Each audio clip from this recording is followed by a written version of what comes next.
A karo na farko, ƙasar Saudiyya za ta buɗe shagon sayar da giya domin jami'an diflomasiyya. Masu sauraro Assalamu alaikum, barkanmu da wannan lokaci, barkanmu da jimirin sake kasancewa da ku a cikin wannan tasha ta mai ɗimbin albarka, wato Hantsi Top TV, wadda ta saba kawo muku zafafan labarai da rahotanni waɗanda babu yaudara ko ƙarya a cikinsu. Kada ku manta, idan wannan shine farkon shigo ku wannan tasha, ku danna mana subscribe, kana ku danna mana alamar ƙararrawar sanarwa domin sanar da ku da zarar mun ɗora sababbin shirye-shiryenmu waɗanda babu yaudara ko ƙarya a cikinsu. Mun gode da ziyartar wannan tasha ta mai ɗimbin albarka. Ku ci gaba da bibiyan mu a wannan tasha domin jin zazzafan labarin da muka zo muku da shi akan ƙasar Saudiyya yayin da za ta buɗe shagon sayar da giya. Ƙasar Saudiyya na shirin barin a fara sayar da giya ga jami'an diflomasiyya waɗanda ba musulmai ba. Wannan shine dai karo na farko da haka ta faru a tarihin ƙasar.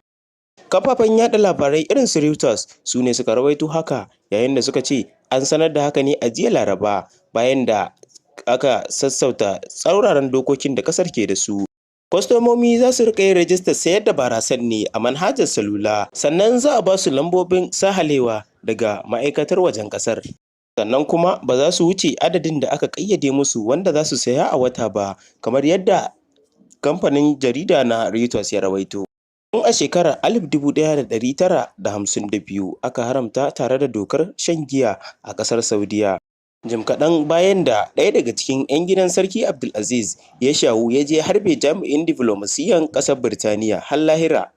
Cikin shekaru masu yawa ana ta yaɗa jita-jitar za a fara sayar da barasa a cikin masarautar, inda ake tsaka da kawo sauye-sauyen rayuwa wanda Yarima Mohammed bin Salman ke fatan gani a matsayin burinsa nan da shekarar 2030.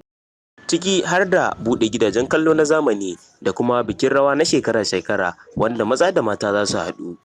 A bara ne aka baiwa ƙasar Saudiyya damar ɗaukar nauyin gasar cin kofin duniya na shekarar 2034 da kuma wasannin Expo na shekarar 2030, wanda tun a lokacin ne aka fara yaɗa jita-jitar cewar za a iya janye haramcin shan giya a ƙasar.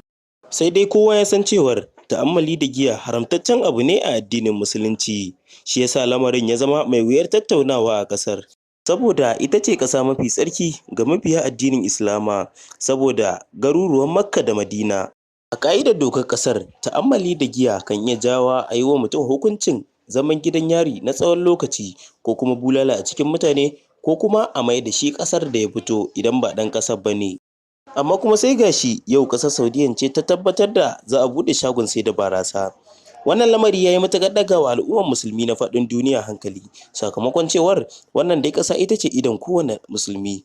Wannan lamari ya yi matuƙar jawo cece-kuce ga al'ummar musulmi na faɗin duniya, yayin da malamai da dama ke ganin cewar wannan bai kamata a ce haka ta faru a ƙasar ba, saboda ƙasa ce mai tsarki wanda garuruwan Makka da Madina ke cikinta.